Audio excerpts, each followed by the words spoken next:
गुरुर्ब्रह्मा गुरुर्विष्णुः गुरुर्देवो महेश्वरः गुरुसाक्षात् परब्रह्म तस्मै श्री गुरवे नमः।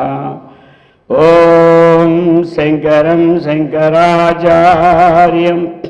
केशवं बादरायणं सूत्रभाष्यकृतौ वन्दे भगवन्तौ पुनः पुनः। ॐ युक्ताहारविकाराय विविक्तस्थलवासिने मलयालयतीन्द्राय ब्रह्मनिष्ठाय ते नमः। ॐ कृष्णं कमलपत्राक्षं पुण्यश्रवणकीर्तनं वासुदेवं जगद्योनिं नौमि नारायणं हरिं। ॐ सर्वमङ्गलमाङ्गल्ये शिवे सर्वार्धसाधिके शरण्ये त्र्यम्बके गौरी नारायणि नमोऽस्तुते। ॐ सहना भवतु सहनौ भुनक्तु सह वीर्यं करवावहै तेजस्विनावधीतमस्तु मा विद्विषावहै। ॐ शान्ति शान्ति शान्तिः। हरिः ॐ। हरे राम राम राम हरे हरे, हरे कृष्ण कृष्ण कृष्ण हरे हरे, हरे राम राम राम हरे हरे, हरे कृष्ण कृष्ण कृष्ण हरे हरे। गोपाल कृष्ण भगवान की, सद्गुरु महाराज की, जगदम्बा माता की। हर नम पार्वती पते, हर हर महादेव। पवित्रात्म स्वरूपुलగు प्रियात्म बंधुलारा, శ్రీమద్ శంకరాచార్య విరచిత ప్రబోధ సుధాకరం మాయాసిద్ధి ప్రకరణం 95వ శ్లోకం. చిన్మాత్రః పరమాత్మా హ్యపశ్యదాత్మానమాత్మతయా అభవత్సోహన్నామ తస్మాదాసీద్భిదో మూలం. చిన్మాత్రః పరమాత్మా హి అపశ్యత్ ఆత్మానం ఆత్మతయా అభవత్ సోహం నామా తస్మాదాసీద్భిదో మూలం. ఇది మాయాసిద్ధి ప్రకరణం. మాయ అంటే ఏమిటి? అఘటిక. ఘటిక అంటే ఏది అయితే ఘటన లేకుండా ఉంటుందో దాన్ని ఘటిస్తూ ఉంటుంది అన్నమాట. అది ఏది చేయదంటే ఒక పందిని నంది చేస్తారు, నందిని పంది చేస్తారు. అందుకే అఘటిత ఘటితాశక్తి మాయ. ఘటన అంటే ఒక నెరవేరడం, నెరవేరం దాన్ని కూడా నెరవేరినట్టు చేస్తుంది. ఇది మాయ అన్నమాట. ఆ విధంగా ఇంకా మనకేమిటి, రజస్తమో అనభిభూత శుద్ధసత్వ ప్రధాన మాయ అని పేరు. ఏమి కాబట్టి రజస్తమో అనభిభూత, రజస్తమంలో అభిభూతం అంటే ఉద్భూతం అవ్వడం, ఆ రెండింటిని నొక్కి పెట్టేసి చాలా తక్కువ పరిస్థితి ఉంటాయి అవి. అంటే శుద్ధసత్వం అనేది ముఖ్యంగా ఉంటుంది. ఈ రజస్తమం అనేది కొంచెం ఉన్నాయా అనిపించినట్టు ఉంటాయి. అందుచేత ఆ రెండింటిని పెట్టి అనగదొక్కి శుద్ధసత్వ ప్రధాన మాయ, అది రజస్తము అనభిభూత శుద్ధసత్వ ప్రధాన మాయ అంటారు. అలాగనే ఆ ఘటికా శక్తి మాయా. ఇదేమిటి మన వేదాంత పరంగా ఏమి ఆచార్యులు కూడా లక్షణాలు ముందు చెప్పబోతారు. ఏమంటారా, సదసద్దు అనిర్వచనీయ మాయా అని ఇవన్నీ లక్షణాలు వస్తాయి. అది కాబట్టి అది ఎలాంటిది అంటే, ఇంకా మనకి మామూలుగా ఇది మాయా, వరవంచనేచ్ఛ మాయ, వ్యావహారిక మాయ అనమాట. ఇది అర్థమైంది కదా. ఇతరులకి వంచన చెయ్యాలి అనే ఇచ్చ కలిగి ఉండడం అది మాయ అనమాట, వ్యావహారిక మాయ ఇది. మరి ఇతరికి మోసం చేశాడు, సరే మాయగాడు అంటారు కదా. ఇప్పుడు కొంతమంది సీటీలు వేస్తారు, ఆ సీటీ డబ్బు పట్టుకొని పోతాడు వాడు, మళ్ళీ వాడి అడ్రస్ ఉండదు. ఇప్పుడు ఏం చేయాలి, ఇతరులకు వంచనమాట. పాపం వాళ్ళు వేసేవాళ్ళు ఏమి వాడు వెళ్ళిపోయినా ఆ డబ్బు కట్టుకుంటూ ఉండాలి. ఇది ఇతరులకు వచ్చి ఇది ఒక మాయ. కొంతమంది వేస్తారు కదా చీటీలు, పడుకొని పోతాడు, వాడికి అడ్రస్సే ఉండదు, మరి ఆ డబ్బు ఎవరు కడతారు? ఎవడైతే పాడుతాడు వీడికి వచ్చేది 10 రూపాయలు, మొత్తం పోయేది మాది. అందుచేత పరవంచన ఇచ్చ ఎవరికైతే ఉందో అది కూడా మాయే. అలాగే హృదయే అన్యథాకృత్వ, ఏమి లోపల ఉంచుకుంటాడు, బయటికి ఇంకోటి అనమాట. హృదయ అన్యథాకృత్వ, అది హృదయంలో ఒకటి పెట్టుకుంటాడు, బహి అన్యథ వ్యవహరణం, ఇది మామూలు మాయ. మన సాధారణకి హృదయే అన్యథ, హృదయంలో ఒకటి ఉంచుకుంటాడు వీటిని మోసం చేయాలని, బయటికి మాత్రం మోసగాడు ఉండడు. నీ మేలు కోసమే నా జీవితం అంటాడు. అర్థమైంది కదా. అవసరం వచ్చిందా ఉన్నది కాస్త ఓడగొట్టుకొని తీసుకుపోతాడు. అందుచేత ఇది సాధారణంగా వ్యవహారికంగా ఇది మాయని మనం వ్యవహరిస్తూ ఉంటాం. అలాగనే ముందు చెప్పబోతాడు, సదసద్ విలక్షణం అనిర్వచనీయం ఇత్యాది మాయ అని ఆచార్యులు వారు చదివిద్దాం. ఆ విధంగా ఇది మాయ. అటువంటి మాయా సిద్ధి ఇంకా అందరికీ తెలుసు. ఒక ముక్క ఏమి, యా అంటే ఏది, మా అంటే లేదో అదే మాయ. ఇది మొత్తం అందరికీ నోటడ్డు అనమాట. యా ఏది, మా లేదో, సా మాయ. ఏది లేదో అదే మాయ. ఉన్నది లేనట్లుగా చేస్తుంది, లేనిది ఉన్నట్లుగా చేస్తుంది. ఇది వ్యవహారం. ఈ ప్రకారంగా మంచి ఇప్పుడు మాయాసిద్ధి మంత్రాల ప్రారంభ శ్లోకాలు.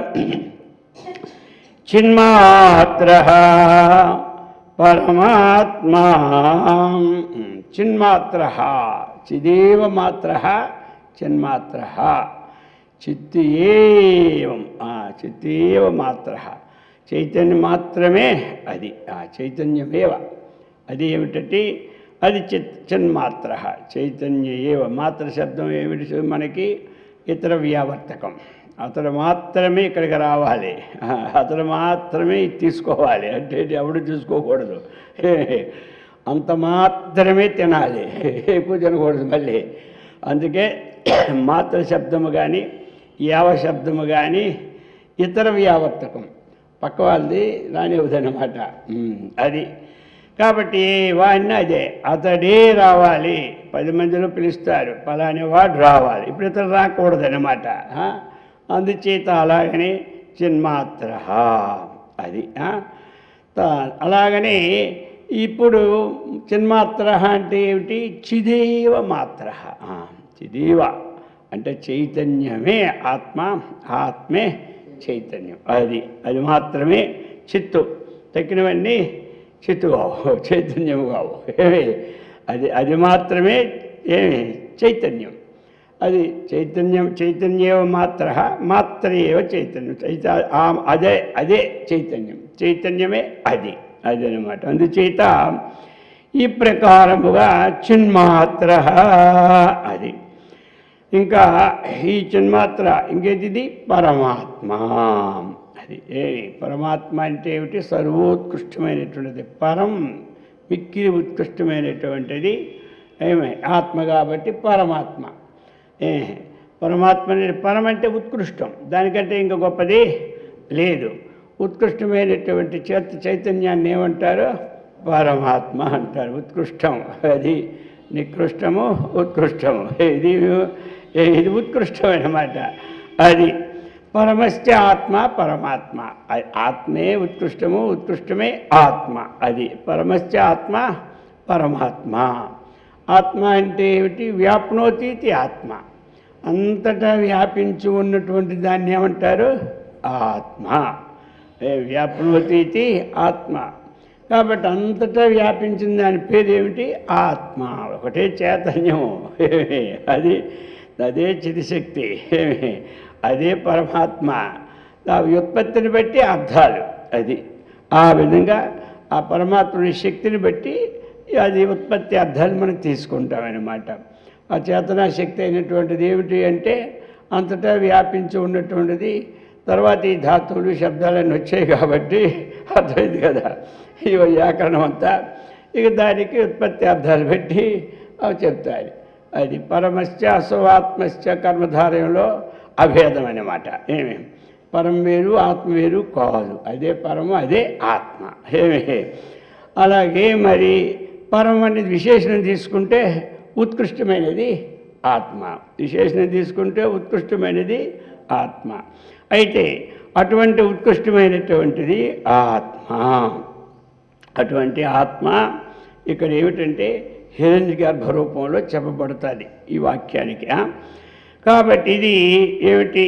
ఆత్మతయా, ఈ పరమాత్మ ఆత్మతయా అపశ్యత్. అది ఇప్పుడు ఆత్మతయ తన స్వరూపాన్ని తను చూసుకున్నది.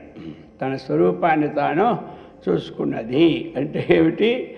అక్కడి నుంచి ఉత్పత్తి హిరణ్య గర్భుడు మొట్టమొదట సృష్టికి మూలముగా మొట్టమొదటి ఉత్పత్తి అయిన వాడు ఎవరు అంటే హిరణ్య గర్భుడు అన్నమాట పేరు.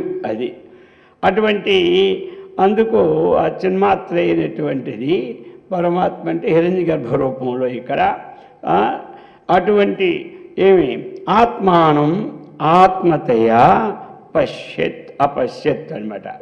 ఆత్మానం అంటే అటువంటి ఆత్మానం తనను, ఆత్మతయా అంటే తననే తన స్వరూపముగా నేను ఎక్కడి నుంచి వచ్చాను అన్నటువంటిది ఆ భావంతో అపశ్యత్ చూచాడు.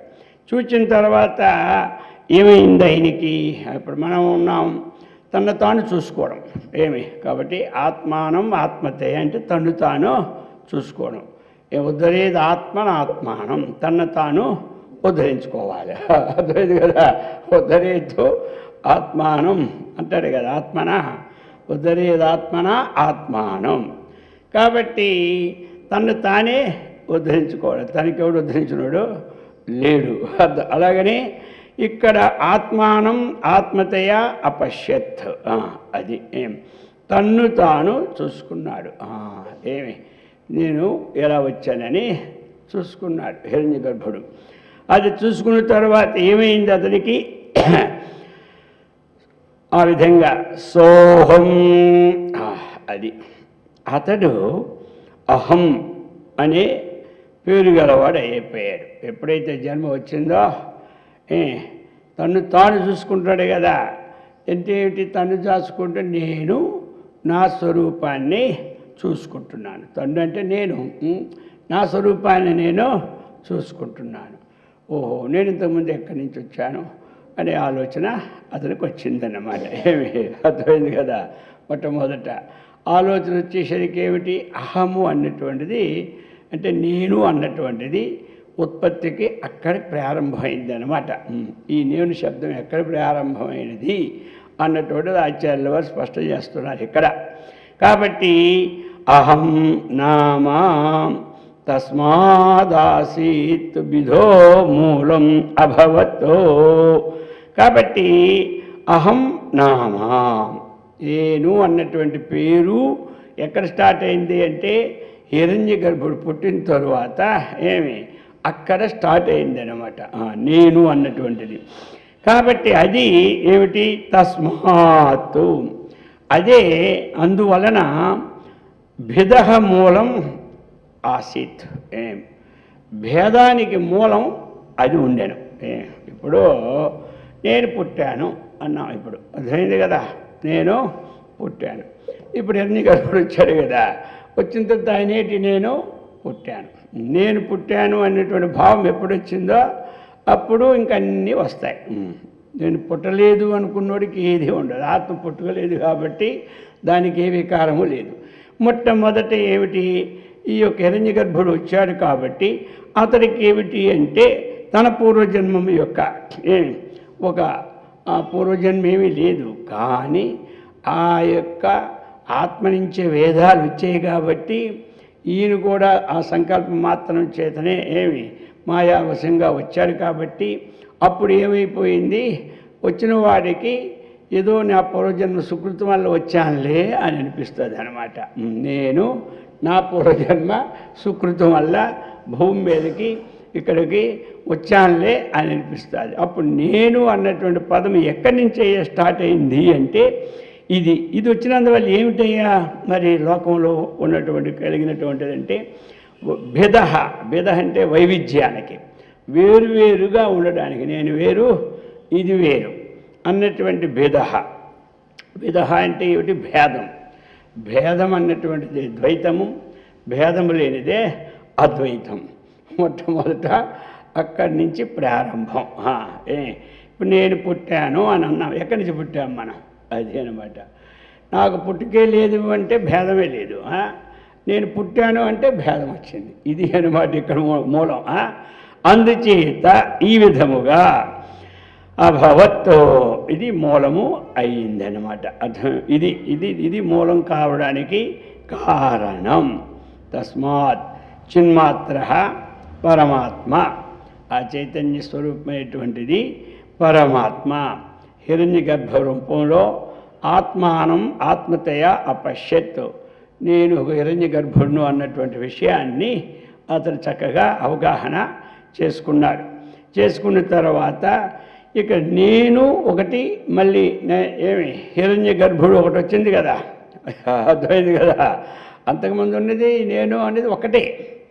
అక్కడ నేను అన్నటువంటి ఈజ్వల్టు ఆత్మను అర్థం చేసుకోవడం చెప్పుకుంటాం కాబట్టి ఆత్మ ఈజ్వల్టు నేను.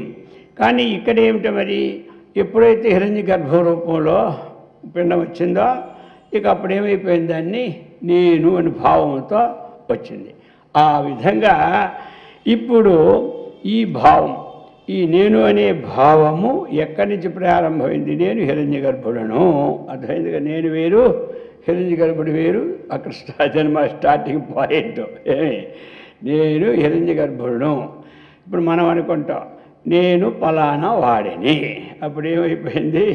నేను వేరు, పలానా వాడినది వేరైపోయిందా? నేను అనేది ఆత్మ, పలానే వాడిని అనేది దేహం. అర్థమైందే. పలాని కుటుంబంలో పలాని గోత్రంలో నేను పుట్టాను అంటే ఏమైపోయింది? ఈ నేనుకి ఇప్పుడు అన్నీ సంక్రమించినాయి అనమాట. ఇదంతా ప్రపంచం అంతా ఆపాదించింది అనమాట. అందుచేత ఈ ప్రకారముగా ఇందులో చెప్పుకొచ్చి ఇప్పుడు చెప్తూ ఉన్నారు. 3 శ్లోకాలు జంట వెళ్ళండి.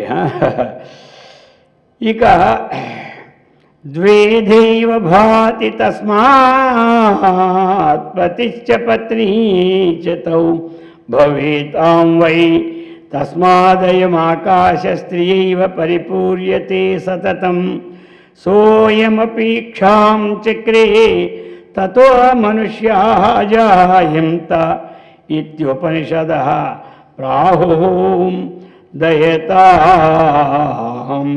ప్రతి యాజ్ఞవల్క్యోక్తః ద్వేధ ఏవ భాతి ద్వేధా ఏవ భాతి తస్మాత్ పతిశ్చ పత్నీ చ తౌ భవేతాం వై తస్మాత్ అయం ఆకాశః స్త్రియైవ స్త్రియా ఏవ పరిపూర్యతే సతతం సోయం అపీక్షాంచక్రే తతః మనుష్యాః అజాయంతః ఇతి ఉపనిషదః ప్రాహుః దయతాం ప్రతి యాజ్ఞవల్క్యాయుక్తా చెప్తున్నారు. ఇప్పుడు ద్వేధైవ భాతి, రెండు ప్రకారాలుగా భాతి అని. తస్మాత్ పుట్టేవాడు ఎవడు? ఒకడే హిరణ్య గర్భుడు. ఇప్పుడు ఇది అనమాట, ఏకోహం బహుశ్యాం ప్రజాయే. ఈ వాక్యం మరి అంత దగ్గర ఉన్నదే కదా, అది అనమాట. ఇక్కడ బహుశ్యాం ప్రజాయే అని అంటే అప్పుడు సంసారం ప్రారంభమన్నమాట. ఏక బహుశ్యాం ప్రజాయేయ. ఎక్కడి నుంచి ప్రారంభము? ఈ సంకల్పం నుంచే సంసారకం ప్రారంభం. అందుకనే భగవద్గీతలో కూడా ఏం చెప్పాడు? ప్రజాతి యదా కామాన్ సర్వాన్ పార్థ మనోగతాన్ ఆత్మన్యేవాత్మనా తుష్ట స్థితప్రజ్ఞ తదా ఉచ్యతే. ప్రజాతి యదా కామాన్ ఏమంటారు? ఎప్పుడైతే ఈ సంకల్పాత్ మొట్టమొదటిదే సంకల్పం అనమాట. అందుచేత చెప్తున్నారు ఇప్పుడు హిరణ్య గర్భుడు అంటే ఇది ప్రథమ శరీరం ఎవరు? హిరణ్య గర్భుడు. ఆ హిరణ్య గర్భుడినే ప్రజాపతి కూడా అంటారు. అర్థమైంది కదా? అది ఇంకో స్థితి కలిసి బ్రహ్మదేవుడిని కూడా ఆయన్ని అంటుంటారా ఇదంతా. కాబట్టి ఇతడు ఈ పేరు గలవాడు. ముందు నుంచి మనకి అన్వయం చేసుకోవాలి కదా, 3 శ్లోకాల్లో ఉంది కదా దీని అంతా. అందుచేత సహా అంటే ఆ పేరు గలవాడు, హిరణ్య గర్భుడైన పేరు గలవాడు, ప్రథమ శరీరం గలవాడు. ద్వేధాయివా అది భాతి. ఇప్పుడు అతను ఎలాగున్నాడు? 2 రకాలుగా 2 విధాలుగా ప్రకాశిస్తూ ఉన్నాడు. ఏం ప్రకాశిస్తున్నాడు 2 విధాలుగా అంటే, అర్ధ శరీరము పురుష రూపముగా, అర్ధ శరీరము స్త్రీ రూపముగా ప్రకాశిస్తూ ఉన్నాడు. అది అన్నమాట. అది ఆ ప్రకారముగా ద్వేధాయేవ, ఒకటి స్త్రీ శక్తి రూపముగా, 2 పురుష శక్తి రూపముగా, ఈ ప్రకారముగా 2 ప్రకారములుగా ఇద్దరుగా అతనేమిటి? భాతి. భేద అంటే భాతి ప్రకాశిస్తున్నాడు.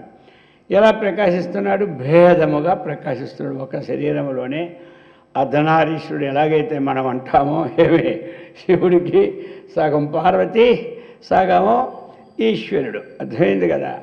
అది ఆ సగం పార్వతి సగం ఈశ్వరుడు మన ఫోటోలు చూడటమే కానీ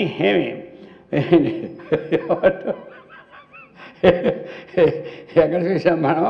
ఫోటోలు చూడటం అంటే అది అక్కడి నుంచి వస్తుంది, మొదటి నుంచి. దానికి తగిన పురాణాలు మనకు సాక్షిగా ఏమంటారు? దానికి తగినటువంటి కథలు కూడా మనకు సాక్షిగా ఉన్నాయి ఏమంటారు?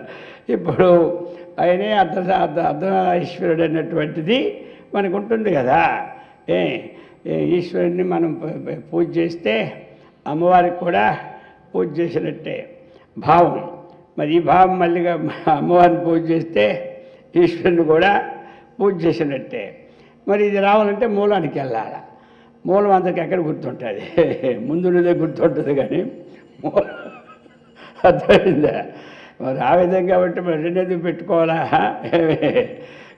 కాబట్టి మళ్ళీ ఆ పక్కన అమ్మవారి గుడి కట్టుకోవాలి, ఈ పక్కన అయ్యగారి గుడి కట్టుకోవాలా? కాబట్టి మూలంలో ఏమిటి? అర్ధనారీశ్వరుడు. అది అనమాట. ఆ ప్రకారముగానే మొదట హిరణ్య గర్భుడిని ఆ ప్రకారముగానే కనబడుతూ ఉన్నాడు. ఎందుకంటే ఒకటి దృష్టాంతం ఇది. మరి ఇది నమ్ముతున్నామా లేదా మనం? దాంట్లో మనకి సందేహం ఎందుకు దండగా? అందుకని ఉదాహరణ చెప్పడమా? ఈ ప్రకారముగా ద్వేధాయేవా. ద్వేధ అంటే 2 రకములుగా. ఒకటి స్త్రీశక్తి, రెండవది పురుష శక్తివంతుడిగా రెండు ప్రకారముగా భాతి ప్రకాశిస్తూ ఉన్నాడు. కాబట్టి తస్మాత్ అందువలన ఇప్పుడు ఏం చేస్తున్నారు మరి, ఇక్కడ ఆ పురుషుడి నుంచి ఈ పత్ని భార్య అని ఇతడు తన యొక్క ఆ యొక్క సంకల్పం మాత్రం చేత వేరు చేస్తూ ఉన్నాడు. అది ప్రారంభంలో ఇతడు సంకల్పం మాత్రం చేత వేరు చేస్తూ ఉన్నాడన్నమాట. ఇంక సంకల్పం ఘటనా శక్తి ఎలా వేరు చేస్తున్నారంటే మీ సినిమాలు చూస్తూనే ఉంటారు. ఆయన నుంచి ఎలా ఒకడు వస్తూనే ఉంటుంటాడు, అర్థమైంది కదా. ఆయన అలాగా ఒకడు వస్తూ ఉంటుంటాడు, చంపుతూ ఉంటుంటాడు, మళ్ళీ వస్తుంటుంటాడు, అలిసిపోతూ ఉంటుంటాడు, అర్థమైంది కదా. ఇప్పుడు కూడా మన వాళ్ళు ఏం ఫోటోలు వేసుకోవడం లేదా, పెద్దవాళ్ళు కానీ స్వాములు కానీ ఏమంటారు, ఆ మై పైన ఆయన ఉంటాడు, పెద్ద ఆయన హృదయంలో ఈయన ఉంటాడు, ఈయన హృదయంలో ఆయన ఉంటాడు, ఆయన హృదయంలో ఇంకోటి ఉంటాడు, ఆయన హృదయం మొత్తం 6 ఫోటోలు దిగిపోతాయి ఒక దెబ్బకి అనమాట. ఇది ఎలాగొస్తున్నాయంటే ఎలా వచ్చినాయి ఇవన్నీ, ఈయనలోనే ఆయన ఉన్నాడా, ఆయనలో ఈయన ఉన్నాడా. ఇప్పుడు ఫోటోలు చూడలేదా మీరు, రాజకీయ నాయకుల ఫోటోలు ఉంటాయి, స్వాముల ఫోటోలు ఉంటాయి, అందరి ఫోటోలు ఉంటూనే ఉంటుంటాయి. ఎందుకు ఆయన నుంచి ఆయనలోనే ఈయన ఉంటాడు, ఈయన కింద ఇంకోటి ఉంటాడు, పై తరగతులు పైన ఉంటారు, కింద తరగతులు కింద ఉంటుంటారు. ఈ ప్రకారముగా మళ్ళీ వాళ్ళు వేరుగా ఉంటారు, వేరు చేస్తారు, వేరు ఉంటారు. వేరు ఫోటో కూడా వేసుకోవచ్చు, కలిసిన ఫోటో కూడా వేసుకోవచ్చు, అర్థమైందే. వేరు ఫోటో వేసుకుంటే వాడు వేరు వీడు వేరు అనుకుంటారని వీడేవాడు అనుకోవాలన్న ఉద్దేశంతో వాళ్ళు తత్వమసి మహావాక్యాన్ని అక్కడ అన్వయం చేసుకుంటున్నారు. కానీ తెలీదు నేను చేసే వాక్యం తత్వమసిని అర్థం కాకుంటే చేసుకుంటున్నారు, అర్థమైంది కదా.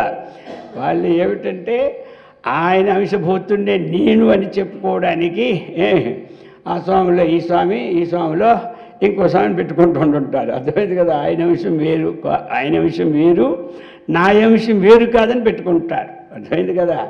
ఉన్నటువంటి అంశము అది వేరు ఇది వేరని అనుకోకూడదని పెట్టుకుంటారు. కానీ అది అన్నాళ్ళు పెట్టుకుంటారు, వాళ్ళకి వీళ్ళకి కుదిరిన అన్నాళ్ళు పెట్టుకుంటారు. తర్వాత నీ తోవ నీదే, నా తోవ నాదే, వీడి ఫోటోని వాడుచుకోడు, వాడి ఫోటోని వీడించుకోడు. పవర్ పోయితే దేవుడు పెట్టుకుంటాడు, ఆ పవర్ ఉన్నప్పుడు కదా అన్నీ. ఇది అలా కాదనమాట. అది ఒక ప్రకృతి పురుషుడు, అర్థమైంది కదా. పురుషుడి నుంచి ప్రకృతిని అలా చేస్తాడు, అర్థమైంది కదా. ఆ ప్రకారముగా తస్మాత్ ఆ కారణం వలన ఆ పురుషుడి నుంచి పతిశ్చ అక్కడ అటువంటి పతిశ్చ భర్త కూడా, అలాగనే భార్య భవేతం అగుదునుగాక అనుకుంటాడు, అర్థమైంది కదా. ఈ ఆకారం నుంచి 2 రూపాలుగా అగుదునుగాక. ఏకోహం బహుశ్యాం ప్రజయ్య అన్నారు కదా, ఎలా ప్రజ అయ్యారు అనుకోవడానికి ఇప్పుడు ఇదనమాట ఉదాహరణ. అది ఎలా చెప్పుకుంటే మనం ఒక్కడనే అనేక మందిని అగుదునుగాక. అవడానికి ఏమున్నది, ఇప్పుడు విశ్వరూపం చూస్తున్నాము, అనేక మంది ఉన్నారు. ఇక డౌట్ వస్తుందా ఈ అనేక మంది ఆయన అవునా కాదని? ఎవరికి వస్తుంది డౌట్. విశ్వరూపాలు చూశారు, అనేక రూపాలు ఉన్నాయి, ఈ రూపాలు ఏమిటి ఆయనకన్నా భిన్నమా ఆయన అని మనకు సందేహం కలగదు, భక్తుడికి సందేహం కలగదు. లేనివాడికి ఏవో పెట్టుకున్నట్లే అనుకుంటారు, అదే. ఇప్పుడు ఎవరికి సందేహం కలగదు చెప్పండి, భక్తుడికి సందేహం కలగదు. ఏమయ్యా ఎన్ని రూపాయలు పెట్టుకుని, ఇప్పుడు కంప్యూటర్లో ఒక దానిలో 20 బొమ్మలు పెట్టుకోవచ్చు, అలా పెట్టుకున్నాడేమో దేవుడు కూడా అనుకుంటారు. ఎవడు విచారణ శక్తి లేనివాడు, విచారణ ఉన్నవాడు ఇదంతా నా ద్వారానే ఈ జగత్తంతా ప్రకృతి సూయతే సచర చరం అన్నారు కదా. ప్రకృతి సూయతే సచర శరం అంచాడు. మమయో నిర్మహద్బ్రహ్మ తస్మిన్ గర్భం దధామ్యహం సంభవ సర్వభూతాని ప్రకృతి మాయయ అని చెప్పుకొచ్చాడు కదా అక్కడ కూడా. ఆ ప్రకారముగా భవిత నేనొక్కడనే కాబట్టి ఈ సగభాగం ఏమి ఒక స్త్రీ రూపముగా ఒక భార్య రూపముగా అగునుగాక, నేను ఒక పురుష రూపముగా స్త్రీ రూపముగా అగుదునుగాక అని. తరువాత తస్మాత్ అయం ఆకాశ స్త్రియా ఏవ. తస్మాత్ ఏంటి ఆయన వల్లనే అయం ఆకాశ. ఆకాశం అంటే అవకాశం, ఒక రెండో దాన్ని సృష్టించి ఒక అవకాశం ఉండడమే ఆకాశం, అది అనమాట. అర్థమైందా? అటువంటిది ఈ ప్రకారముగా అతను ఏమిటి, అతడే విరాట్ పురుషుడు అనమాట. ఎప్పుడైతే వ్యాపకత్వానికి సంకల్పం కారకుడైనాడో అప్పుడు ఆయనకి ఏమైపోయింది, విరాట్. విరాట్ ఈజ్ ఈక్వల్ టు విశ్వరూపం అని కూడా అనుకోవచ్చు అనమాట. విరాట్ స్వరూపం అది విశేషమైన ప్రకాశం కలది విరాట్ అనమాట. కాబట్టి అటువంటి విరాట్ పురుష తస్మాత్ అయం ఆకాశ స్త్రియా ఏవ.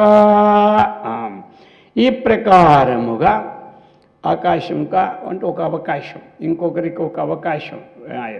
ఇక్కడ ఇద్దరు కూర్చుంటే అక్కడ అవకాశం రావాలంటే ఏమిటి, ఆ వస్తువు అక్కడ తీస్తే వస్తుంది ఒకటి. అక్కడ అవకాశం చేయాలంటే ఒక వస్తువుని పక్కకి జరపాలి, లేకపోతే అవకాశం లేదు. ముగ్గురే కూర్చుంటారు సీట్లో, ఇప్పుడు నలుగురు కూర్చోవాలంటే అవకాశం ఇవ్వాలి వాడికి, ఆకాశాన్ని ఇవ్వకపోతే ఎక్కడ కూర్చుంటాడు, కింద కూర్చోమంటే కూర్చోడు వాడు. అర్థమైందా? సరే ప్లీజ్ సార్ అంటాడు, కొంచెం పక్కన ఇవ్వండి అంటాడు, ఇచ్చేమో మొత్తం అంతా సీటాలు ఆక్రమించుకుంటాడు. ఇది అర్థమైంది కదా. ఈ ప్రకారముగా ఆకాశం లేనిది ఏ పని కాదు కదా. అది అందుచేత అటువంటి ఆకాశ స్త్రియా ఏవ, అటువంటి ఆకాశము రూపంలో అంటే ఆది రూపంలో ఆ యొక్క స్త్రీని అక్కడ ఉత్పత్తి చేశాడు. అప్పుడు ఏమైపోయింది, ఇక సహా ఈ ప్రకారముగా అయింది. సహా ఇప్పుడు సోయం అక్కడ ఉంది కదా, మళ్ళీ మనకి రెండో శ్లోకంలో సోయం అని అది చెప్తున్నారు అక్కడ. సోయం సహా అయం అంటే ఈ స్త్రీ పురుషుల జంటలో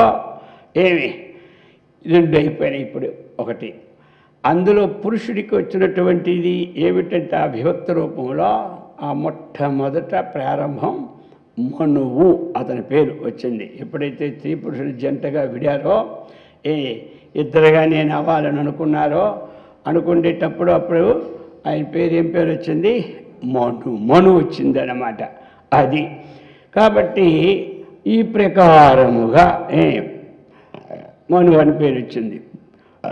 ఇప్పుడు ఇతర కూడా ఈచాం క్షగ్రీ, ఎప్పుడైతే ఆ మను అని తన రూపం నుంచి ఇంకో రూపం వచ్చినప్పుడు అతడు మళ్ళీ ఈచాం చక్రే.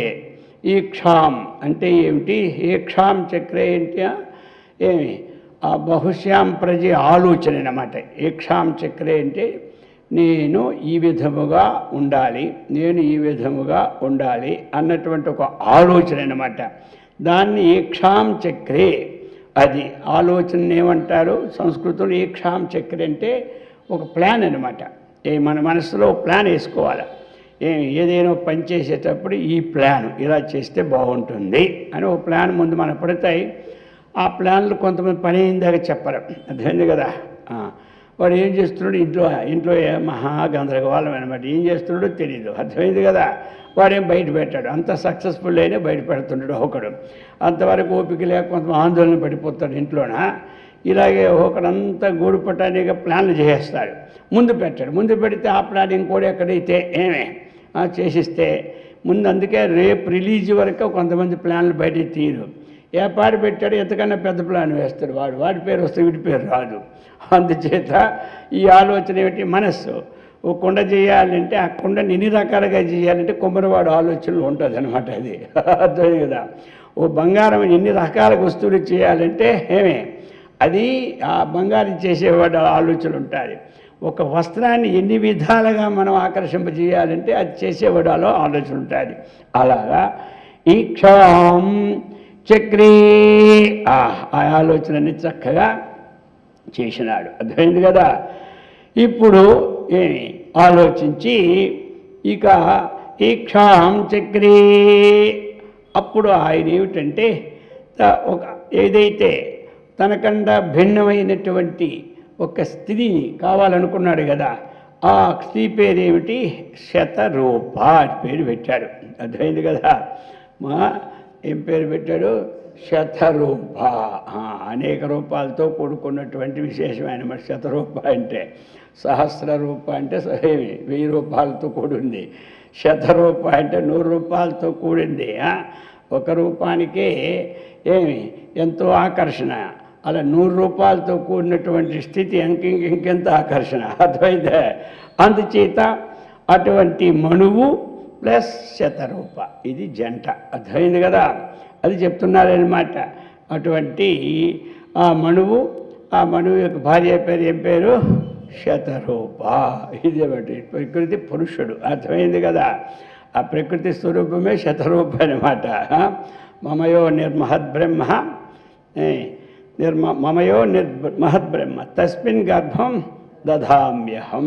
ఏమి ఆ విధంగా ఏమి ఇక్కడ సోయమపి ఆ పురుష జంటల్లో పురుషుడిగా విభక్తమైన వాడు మనువు, స్త్రీగా విభక్తమైనటువంటిది శతరూప. అది ఇక వీరు ఆలోచించారు. ఏం ఆలోచించారంటే ఇప్పుడు మనము ప్రజల్ని సృష్టి చెయ్యాలి. ఏకోహం బహుశ్యాం ప్రజాయేయ. అర్థమైంది కదా. ఇక ఇద్దరు మనుషుల కోసం ఆలోచించారు, పుట్టాలని సంకల్పించుకున్నారు.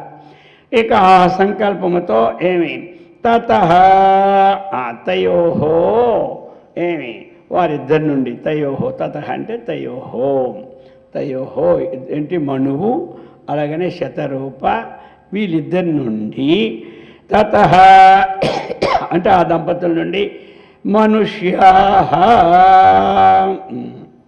కాబట్టి మనువు నుండి ఉత్పన్నమయ్యారు కాబట్టి ఏం పెట్టేశారు? మనుష్యా. అది ఇప్పుడు కూడా కొంతమంది ఇంట్లో పెద్దవాళ్ళు పేరు ఉంటుంది అనుకోండి, ఆ పేరు అందరికీ అనువర్తించినట్టు ఆ అక్షరం పెట్టుకుంటూనే ఉంటుంటారు. అదొక ఆనందం. అర్థమైంది కదా. ఏమే అది సుమిత్ర అని ఏమే ఆవిడ పేరు ఉందనుకో, అర్థమైంది కదా. పుట్టినవాడి పేరు సునీల్ అని పెట్టుకుంటారు. సూ రావాలన్నమాట. అయితే సుదీర్ఘ అని పెట్టుకుంటుంటారు. అర్థమైందా. సునంద అని పెట్టుకుంటారు. ఎందుకంటే ఆ సుకారు నా నుంచి వచ్చేది కాబట్టి అది వదలకూడదని అది అందరికీ ఉంటుంటుంది అనమాట. అది అనమాట. అలాగని ఇప్పుడేమైంది, మనువు నుంచి పుట్టిన వాళ్ళకి అందరికీ ఇప్పుడు ఏమిటి? ఈ మనుష్యుడు మనోహో జాయంతే ఇది మనుష్య. అర్థమైంది కదా. ఇప్పుడు కాబట్టి అది మనుష్యా అజాయంతే తతః మనుష్యా అజాయంతే. తతః అంటే తయోహో వారిద్దరి నుండి మనుష్యా మనుష్యులేమైనారు పుట్టారు అని ఇత్యుపనిషదః. ఈ విధంగా మరి ఆచార్యుల వారు అన్నిట్లో ఎత్తి రాశారు కదా. ఈ గ్రంథం ఎలాగా వారన్నీ అవలోకించి ఆ రాసిన గ్రంథాలే ప్రకరణ గ్రంథాలు. ఇవన్నీ ప్రకరణ గ్రంథాలు కదా. ఏమంటారా? దీనికి మరి అథారిటీ ఎక్కడి నుంచి తెచ్చి రాశారు ఉండాలి కదా. ఏమి అందుచేత అది చెప్తున్నారు ఇప్పుడు. ఇత్యుపనిషదః అది ఉపనిషత్తు. అయితే అది అందులో ఏ ఉపనిషత్తు? ఇది బృహదారణ్యక ఉపనిషత్తు అనమాట. ఇది ఉపనిషత్తు అంటే బృహదారణ్యక ఉపనిషత్తు. ఆ ఉపనిషత్తులు ఎక్కడయ్యా చెప్పుకొచ్చారంటే యాజ్ఞవల్క్యేకి దయతాం ప్రతి. ఎక్కడ అంటే ఉపనిషత్తుల్లో దయితాం అంటే దయిత అంటే భార్య అనమాట. అర్థమైంది కదా. దయిత అంటే భార్య. సంస్కృతంలో దయిత అంటే భార్య. అందుచేత అటువంటి దయితాం ప్రతి తన భార్య అయినటువంటి మైత్రేయుని గూర్చి యాజ్ఞవల్క్యయుక్త బృహదారణ్యక ఉపనిషత్తులో తన భార్య అయినటువంటి మైత్రేయితో ఈ విషయాన్ని చెప్పారనమాట. అది ఎక్కడో దగ్గర ఉన్నారు కదా ఇది. అందుచేత అక్కడి నుంచి తీసుకొని వచ్చారు. అందుచేత అతడు ఎవరు? యజ్ఞముని కుమారుడు కాబట్టి అపత్యం తీసుకుంటే యాజ్ఞవల్క్య మహర్షి యొక్క ప్రవచనం ప్రాహు. అది ఎవరు చెప్పారంటే యాజ్ఞవల్క్య మహర్షి ద్వారా ఇది చెప్పబడినది. ఇది విస్తరించి ప్రకటముగా చెప్పారు. అందుచేత ఇంతకీ మనకి ఏమిటి ఇందులో ఇంతవరకు మనం చెప్పుకున్న దాంట్లో అది కదా, మొట్టమొదట ఆ హిరణ్య గర్భుడైనటువంటి వాడు సృష్టికి మూలంగా వచ్చాడు. అప్పుడు అతడు ఏమిటి అంటే ఆలోచన చేసి సృష్టిని సృష్టించాలి కాబట్టి తన శరీరము నుండి ఇంకొక శరీరాన్ని సృష్టించాడు. సంకల్ప మాత్రం చేత అవన్నీ అప్పుడే అన్నీ ఇవి ఉండవు అన్నమాట. అర్థమైంది కదా. అటువంటి సంకల్ప మాత్రంగా అయిన తరువాత ఇతనికి మను ప్రజాపతి, అది అక్కడి నుంచి ప్రజాపతిలో మనకి ప్రారంభమైనమాట. దక్ష ప్రజాపతి అనగా ఆ ప్రజాపతి ఈ ప్రజాపతికి వస్తారు కదా. ఈ మొట్టమొదటి ప్రజాపతి ఎవరంటే మనువు అన్నమాట అతడు. కాబట్టి ఆ మనువుకి అలాగనే శతరూపకి ఇతో అక్కడి నుంచి ప్రారంభమై ఈ సంతానాలన్నీ వచ్చాయి కాబట్టి ఇక మనుష్యుడు అన్నటువంటి పేరు సార్థకమైనది. కాబట్టి ఏదైనా ద్విదళం, ఏదైనా ఒక శనగ విత్తనం పైకి రావాలి అంటే ఏమిటి, అవి ముందు 2 దళాలు సూర్య మధ్య నుంచి ఉత్పత్తి వస్తాయన్నమాట. అలాగనే ఈ లోక ఉత్పత్తి కావాలన్నా ఇద్దరు ఉండవలసిందే అని ఉదాహరణగా చెబుతారనమాట. కొన్ని శనగలు కానీ అవి కానీ ఇవి కానీ ఉత్పత్తి కావాలంటే ఏమవుతాయి, అవి ముందు రెండుగా ఒకలాగా అందు నుంచి పుట్టేది అది విడబారుతుంది అనమాట. అది విడబారి దాని నుంచి ఏమొస్తుంది, బీజం ఉత్పత్తి అవుతుంది. అందుచేతనే ఈ ప్రకారముగా ఈ సంతానోత్పత్తి జరుగుతుందని చెప్పుకొని వచ్చారు. ఇది అన్నమాట కథ. ఈ ప్రకారంగా చెప్పి ఇప్పుడు 98 చిరమానందానుభవాత్తో సుషుప్తిరివ కాప్యవస్థా భూయాత్ పరమాత్మనస్తు తస్మాత్ స్వప్నపదే ఉత్థితా మాయా చిరం ఆనందానుభవాత్ సుషుప్తిః కాపి అవస్థా అభూత్ పరమాత్మనః తు తస్మాత్ స్వప్నపదే స్వప్నవత్ ఏవ ఉత్థితా మాయా. ఇంతవరకు జరిగిన దాన్ని ఇప్పుడు సంగ్రహంగా చెప్తూ ఉన్నారు. అర్థమైంది కదా. ఇది ఏమిటంటే అయితే సృష్టి జరిగింది. ముందు చెప్పారు కదా, అయితే అంటే ఏమిటి, అయితే కానీ ఇవన్నీ అనమాట. అయితే కానీలే అంటాం కదా, అయితే పద ముందుకెళ్ళి ఇంక అక్కడే కూర్చుంటాడు. కానీ జరిగిపోయింది కానీ వెళ్ళి ముందుకే అంటాం. అలాగే అనమాట శబ్దం అయితే లేకపోతే కానీ అని వస్తాడు. అయితే లేదా కానీ అనుకొని ఇప్పుడు చెప్తున్నారన్నమాట. మనకి ఈ విధంగా పరమాత్మనస్తు ఆ పరమేశ్వరునికి ఇలాగా చిరం ఆనందానుభవాతో ఆ పరమేశ్వరునికి ఏమిటి చిరం చాలా కాలం, ఆనందానుభవాతో ఆ ఆనందాన్ని అనుభవించటం వలన ఆయన స్వరూపమే ఆనందం. అంటే మనకు అర్థం కాదని చెప్పాలన్నమాట. ఇప్పుడు అర్థమైంది కదా, ఆనందం వేరు ఆయన వేరు కాదు. ఆయన స్వరూపమే ఆనందం, కానీ మనకు అర్థం కావాలి కదా. అందుచేత అది చెప్తున్నాడు అతడు. పరమాత్మనః చిరం ఆనందానుభవాతో, అది ఆనందం అనుభవించడం వల్ల సుషుప్తి వై సుషుప్తి ఇవ. ఇది ఏంటంటే సుషుప్తి నిద్ర అనమాట. నిద్ర పొందినటువంటి ఒక అవస్థ. ఆనందం ఎక్కడ కలుగుతుంది, సుషుప్తిలోనే ఆనందం కలుగుతుంది. ఎప్పుడూ కూడా సుషుప్తిలోనే కదా ఆనందం కలిగేది.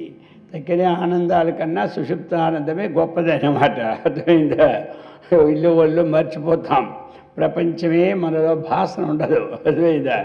అది ఉన్నదంటే మళ్ళీ జాగ్రత్త అవస్థే, లేకపోతే స్వప్నావస్థ. రెండు పేర్లు దానికి. ఈ రెండు లేనిది ఏమిటి? సుషుప్తి అవస్థ.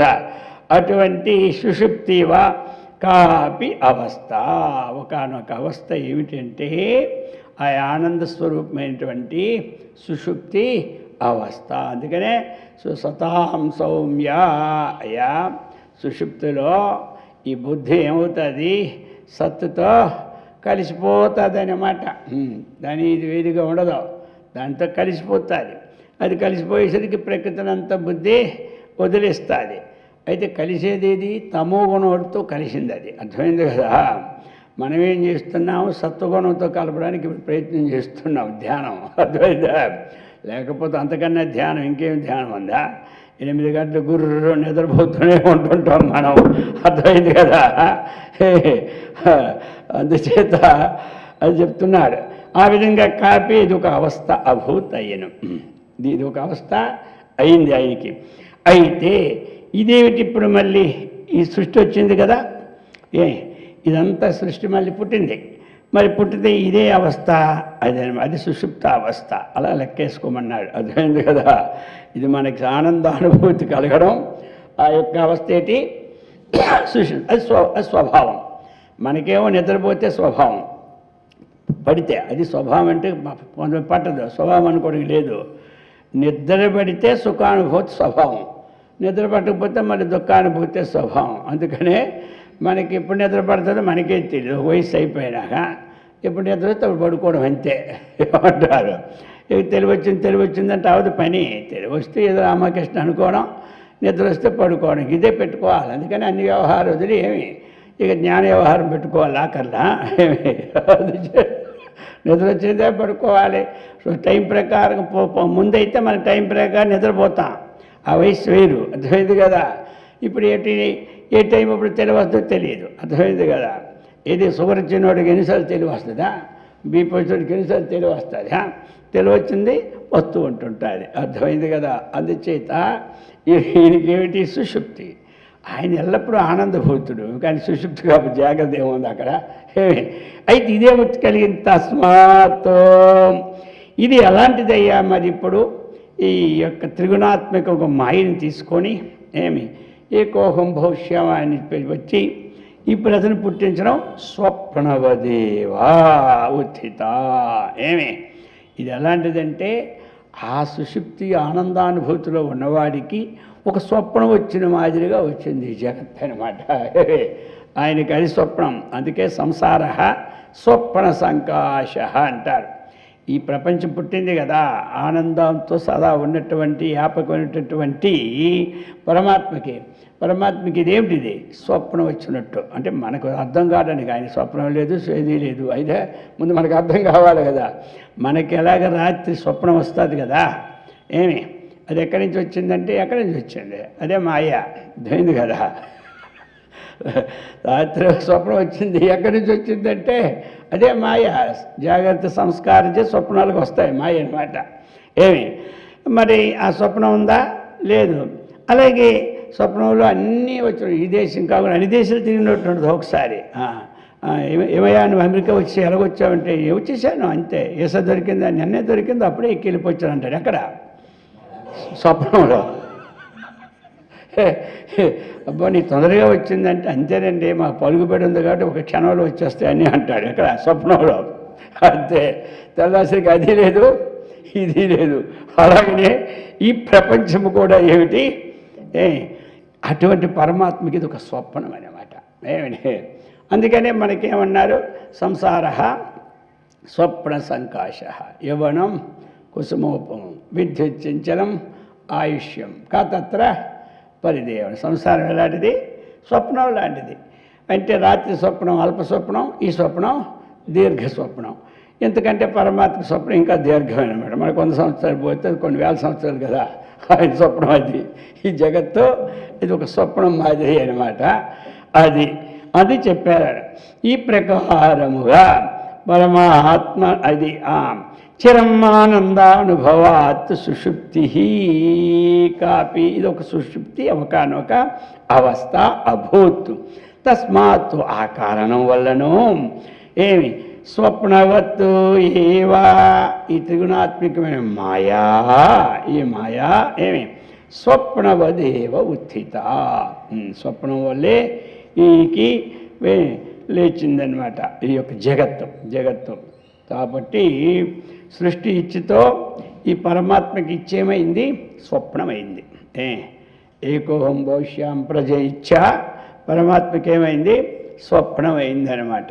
లేదా ఆనందానుభూతితో ఉన్న దాంట్లో ఇది వచ్చిందంటే ఏంటి, వచ్చింది కానీ ఇది శాశ్వతం కాదు. కాబట్టి రాత్రి స్వప్నము మనకి శాశ్వతంగా కాదు, ఈ స్వప్నము కూడా శాశ్వతము కాదని అందుకనే ఆ విధంగా మనకి చెప్పుకొచ్చారు.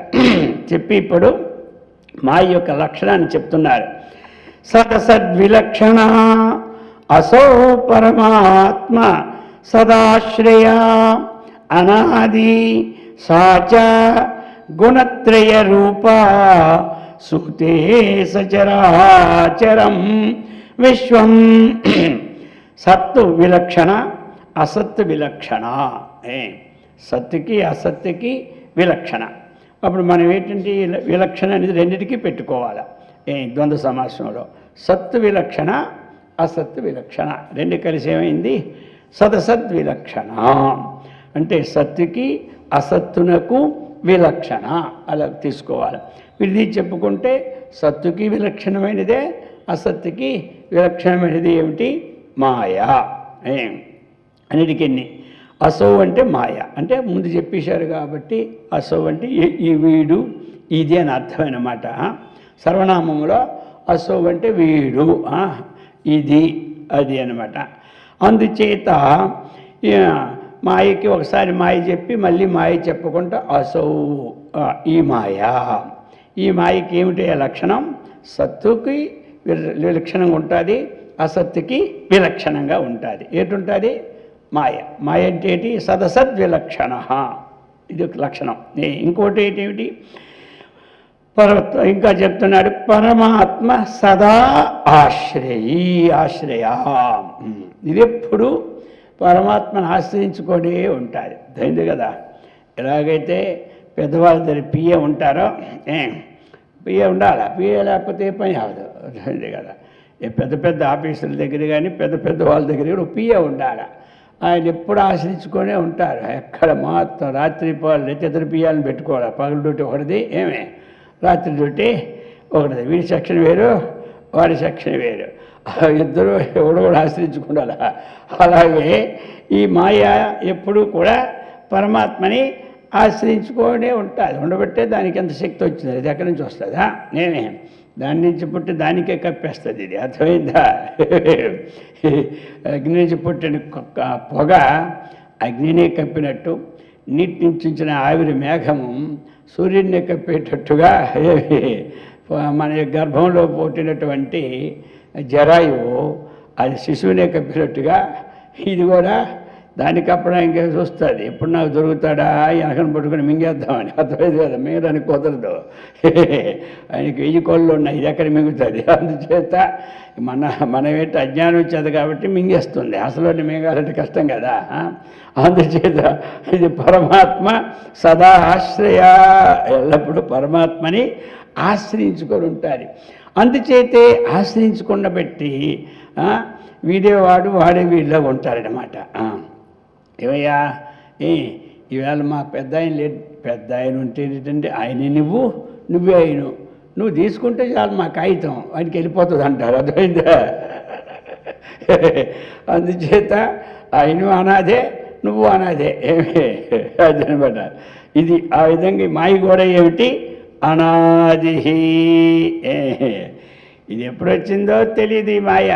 అర్థమైందా. దీనికి అదే లేదు, కానీ ఒకటి గుర్తు పెట్టుకోవాలి, ఆది లేదు కానీ అంతం ఉంది మాయకి.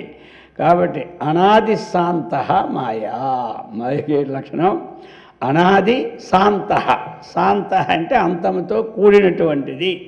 ప్రాగ్భావకి ఏ లక్షణమో మాయకి అదే లక్షణం, ప్రాగ్భావం కూడా అదే లక్షణం.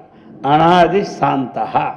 ప్రాగ్భావం అంటే ఏమిటి, ఒక వస్తువు పుట్టక ముందు ఉండే అభావాన్ని ఏమంటారు, ప్రాక్ వస్తువు ఘటం పుట్టక ముందు ఏమి ఘట ప్రాగ్భావం అంటారు. అది ఎప్పుడో ప్రాగ్భావంతో చెప్పగలరు ఎవడైనా? ఎంతవరకు మట్టి ఉందో ఆ మట్టి మీద ఎంతవరకు ఘటం పుట్టలేదో అంతవరకు దాన్ని ఏమంటారు? ఘట ప్రాగ్భావం అంటారు. అర్థమైంది కదా? అది ఎప్పటి నుంచి ఉందంటే అనాది. అది ఎప్పుడు పుట్టిందో అప్పుడేమైపోతుంది? ఆ ప్రాగ్భావము అంతమైపోతుంది, వస్తువు అయిపోతుంది. అలాగైంది కదా? అందుకనే ఘట ప్రాగ్భావానికి ఏమి ఘట ప్రతియోగి అనమాట. సరే, ఇక్కడేమిటి మనకి? అనాది అన్నాడు మాయ. అనాది అంటే దానికి ఆది లేదు. ఎప్పుడు దీనికి అంతము? ఎప్పుడు నేను నిత్యశుద్ధ బుద్ధముక్త స్వరూపుడును, సచ్చిదానంద స్వరూపుడును, అహం బ్రహ్మాస్మి బ్రహ్మైవాహమస్మి భావం కలిగిందో అయిపోయి మాయ గోవింద. అందుకే అనాది అయితే అవ్వచ్చు, కానీ దీనికి శాంతం ఉంది. అర్థమైంది కదా? అది ఇంకా ఎలాంటిదా మాయ? సా అన్న మాయే సర్వనామమైన మాట ఇక్కడ. అంటే సా అంటే అన్ని దగ్గర సా వస్తే మాయ కాదు. ఇక్కడ ఈ ప్రకరణంలో సా మాయా, అది ఆ మాయ, సాచ ఆ మాయ కూడా 2-3 సార్లు చెప్పాడు కదా. మళ్ళీ అందుకే ఆ మాయ కూడా ఇంకో రూపం ఉంది. ఏమిటది? గుణత్రయ రూప. అది ఎలాంటిదయ్యా? గుణత్రయ రూప, సత్వరజస్తమో గుణములతో కూడుకున్నదే మాయ. మాయ అంటే ఏమిటి? ఇది లక్షణం. మాయకి సంగ్రహంగా ఈ లక్షణం పెట్టుకుంటే మాయ అంటే ఏమి లక్షణము అంటే ఈ 4 లక్షణాలు ఇచ్చారు. చాలు ఈ 4, ఇంకెక్కువైనా మతిపోద్ది ఏమిటా? అందుచేత సాధ్య గుణత్రయ రూప, 3 గుణములతో కూడినటువంటి రూపం ఏది ఉందో దాన్ని ఏమంటారు? మాయా. అందుచేతనే దీన్ని శ్వేతాశ్ర ఉపనిషత్తుల్లో కూడా దీన్ని 3 రంగులుగా చెప్పి దీన్ని మాయ అని పేరు పెట్టాడు. అర్థమైందా? దీన్ని ఎరుపు ఒకటి, అలాగనే తెలుపు ఒకటి, అలాగే నలుపు ఒకటి. ఎరుపు అంటే రజోగుణం అని, తెలుపు అంటే సత్వగుణమని, నలుపు అంటే అందరికీ తెలుసు తమోగుణం. అర్థమైంది కదా? ఈ 3 గుణములతో కూడినటువంటిది. ఈ ప్రకారముగా సాచ గుణత్రయ రూప. ఇప్పుడు ఏమిటి? సచరాచరం విశ్వం శూయతే. సచరాచర విశ్వం శూయచే. కాబట్టి అటువంటి సాచ ఆ మాయాశక్తి ఏం చేస్తున్నది అంటే అది ఈ చరాచర ప్రపంచాన్ని ఉత్పన్నం చేస్తూ ఉన్నది. ఈ చరాచర ప్రపంచం, అందుకే మాయకి 2 శక్తులు అంటారు. ఒకటి ఆవరణ శక్తి, ఇంకోటి విక్షేప శక్తి. అర్థమైందా? కాబట్టి విక్షేప శక్తికి లింగాది బ్రహ్మాండాంతర్భవ, మొత్తం అన్ని విక్షేప శక్తి వల్లే ఈ 14 లోకాలని సృజించేసేసింది. ఆవరణ శక్తి అంటే ఏమిటి? పరమాత్మను కప్పిపడుతుంది అన్నమాట. ఇది పరమాత్మని తెలియకుండా మనకు చేస్తుంది. చేస్తే ఇంకా మన సృష్టిలో ఉండం కదా, దానికి ఒక కౌంట్ తగ్గిపోద్ది కదా, అది తగ్గించుకోకూడదు. మాయకి ఎంతసేపు 1,000 కోట్లు నేను సృష్టించానంటే దానికి ఇంకా ఘనప్రతీతి వస్తుంది అనమాట. ఇక తగ్గిపోతూ ఉంటుంటే దాని పేరు తగ్గిపోద్ది. అందుచేత అది ఎప్పుడు దీన్ని కప్పడానికి చూస్తుంటుంది. మనం ఏం చేస్తాం? కాస్త పూర్వజన పుణ్యం ఉంది కాబట్టి దాని చేత కప్పించుకోకుండా మనమే దాన్ని తీసి పారేస్తున్నాం పక్కకి. ఇప్పుడు ఎప్పుడు పోతుంది మాయ? అది ఎన్ని పూజలు చేసినా మాయ పోదు. అంటే పోదని కాదు, క్రమంగా పోతుంది. మాయ పోవాలి అంటే ఇప్పుడు ఇక్కడ మూత పెట్టాము, ఈ మూత పోవాలగాక అని ఇక్కడ మూత పెట్టామండి. బంగారమో ఎండో లేకపోతే ప్రసాదం పెట్టినాం. ఆ పెట్టిన మూత అది మూత ఉంది. ఇప్పుడు ఆ మూత పోవాలంటే ఏం చేయాలి? ఆ మూత పోవాలంటే దానికి ప్రయత్నించి తీయాలి. కానీ మనం అష్టోత్తర శతం చదివినా ఆ మూత పక్కకి వెళ్ళదు. ఏమంటారు? అది పోదు. తర్వాత ఏదో ఒకటి సిద్ధులు ఉంటే అది వేరు, అందరికీ సిద్ధులు పడి ఎక్కడ వస్తాయి, అర్థమైంది కదా. అర్థమైంది కదా. ఇప్పుడు సిద్ధులు ఉండబెట్టే వాళ్ళు అందం శంకరాచార్యులు పరకాయ ప్రవేశం చేశారు, మనం చేయగలం పోడా, ఇడిచిపెడితే గోయిందా, ఇక్కడ ఇడిచిపెట్టి పోవడమే మళ్ళీ జన్మకో. అర్థమైందా. మొత్తం అవి అన్నీ లెక్కలేదు. అందుచేతి మూత తీయాలంటే ఉండాలి, ప్రయత్నం ఉండాలి. ప్రయత్నం ఉంటే అది తెస్తాం అంతే. హూం హుం పట్ ఫట్ స్వాహ అంటే పోద్ది, మూత ఇది ఎక్కడ పోద్ది. ఆ విధంగానే ఈ మాయామూత ఇది విచారణ ద్వారాగా ప్రయత్నం చేత తీసుకోవాలి. ఆ ప్రయత్న శక్తి మనకిచ్చాడు భగవంతుడు అందరికి ఇక్కడ, అర్థమైంది కదా. దాని పక్క తీసాలి. మనం ఇప్పుడు ఏం చేస్తున్నాం, మాయని ఇంగిలాకుని తీసి అవతల పడేసిన తీజైపోయింది ఇప్పుడు మనందరికీ మాయ. రోజు వింటున్నాం కదా. లేని వారికి ఏమిటి, కొండ అంత ఉంటుంది, ఆ కొండను లేపాలంటే ఈ బండ మన వల్ల కాదురా బాబు, పోతే 10 జన్మించుదాం కానీ ఇది ఎక్కితే ఇప్పుడే చచ్చినట్టుంది, మనం బండ ఎత్తలేం, అర్థమైంది కదా. అది అందుచేత ఇది ఈజీ అనమాట. ఈ చరాచర ప్రశ్న మాయతో సృష్టించిన మాయని తీసుకోవడానికి ఈ అహం బ్రహ్మాస్మి బ్రహ్మైవాహమస్మి అనేటువంటిది క్రమంగా మనకు జ్ఞానం కలిగితే పోతుంది. అయితే ఇక్కడ ఏమిటి మనకు కావాల్సింది, సరే ఇక్కడ కావాల్సింది ఏంటి, మాయక లక్షణాలు ఎన్ని, ఒకటి సద్విలక్షణ, సత్తుకి భిన్నంగా ఉంటుంది, అసత్తుకి భిన్నంగా ఉంటుంది. సరే, సత్తు అంటే కనబడుతున్న వస్తువు, అసత్తు అంటే కనబడని వస్తువు, అర్థమైంది కదా. ఇప్పుడు కనబడింది వస్తువు సత్తు అయితే అది దానికి భిన్నమే, అది ఎల్లప్పుడూ ఉండే వస్తువు అది కాదు. దాని మీద ఇంకోటి ఆరోపణ చేస్తుంది కనబడిన వస్తువు, దానికి ఇది భిన్నమే. ఇప్పుడు రజ్జువు కనబడుతూ ఉండేది, మనకి ఆ రజ్జుకు మీద ఇంకొకటి ఆరోపణ ఏమిటి, సర్పం ఆరోపణ, అర్థమైంది కదా. ఈ రజ్జువు కంటే భిన్నమైంది అది, సర్పం కంటే భిన్నమైంది. అలాగనే ఈ సత్ అయిన పరమాత్మ కంటే భిన్నమైంది, అసత్ అయిన జగత్తు కంటే భిన్నమైంది. ఎందుకు భిన్నమైందని చెప్పాలి, సత్స్వరూపాన్ని మనం చక్కగా తెలుసుకునేటప్పుడు ఆ మాయే లేకుండా పోతూ ఉన్నది. ఉంటే దేన్ని నేను ఆశ్రయించుకొని ఉండాలి. అందుకనే బ్రహ్మ సత్యం జగన్మిథ్య. మిథ్య అని ఎందుకు అన్నారు, విచారణ ద్వారా ఇది లేనిది, ఇది లేనిది అని తెలిసింది మనకి. లేని దానికంటే భిన్నం ఉన్నది, ఉన్నదానికంటే భిన్నం ఉన్నది. లేదా అంటే ఉంది, ఉందా అంటే లేదు, ఇదే అనమాట. మాయ లేదా, ఉంది, కనబడుతుంది కదా జగత్తు, ఉందా, జ్ఞానం వస్తే లేదు, ఇదనమాట. అర్థమైంది కదా. ఇప్పుడు మాయ లేదా, లేదని ఎవడు చెప్పాడు, ఎవడు జ్ఞానం పొందిన వాడికి మాయ లేదు, కానీ తెక్కడ అందరికీ మాయ చుట్టుకొనే ఉంది, అర్థమైంది కదా. అదనమాట. లేదు అంటే జగత్తు కనబడుతుంది, ఏమి ఉన్నది అంటే ఏమి అది కనబడుతుందా. అందుకే జగత్తు ఉంది, ఇది సత్తు. ఉందంటే ఉందా, వాస్తవంగా ఎవరి దృష్టిలో లేదు. ఎవడు బ్రహ్మజ్ఞానం కలిగింది వాడి దృష్టిలో జగత్తే లేదు, అది అనమాట. ఆ విధంగా ఉంటుంది ఇది. అందుచేత అందరూ కూడా ఇటువంటి మాయా స్వరూపాన్ని చక్కగా తెలుసుకొని ఏం చేయాలి, మాయాతీతం కావాలి మనం.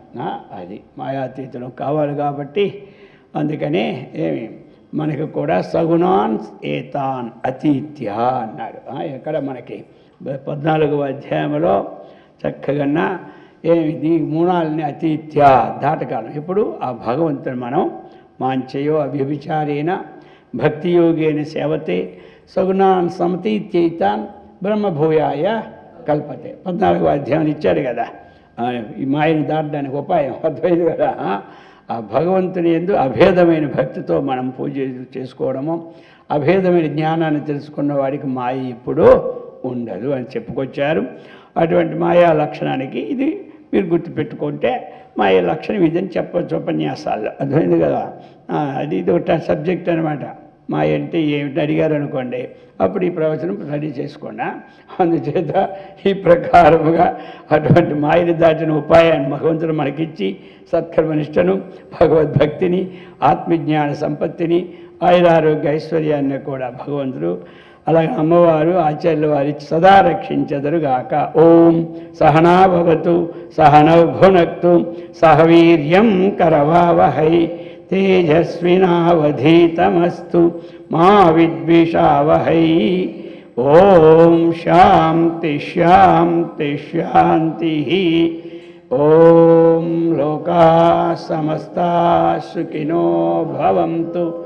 ఓం శాంతి శాంతి శాంతి.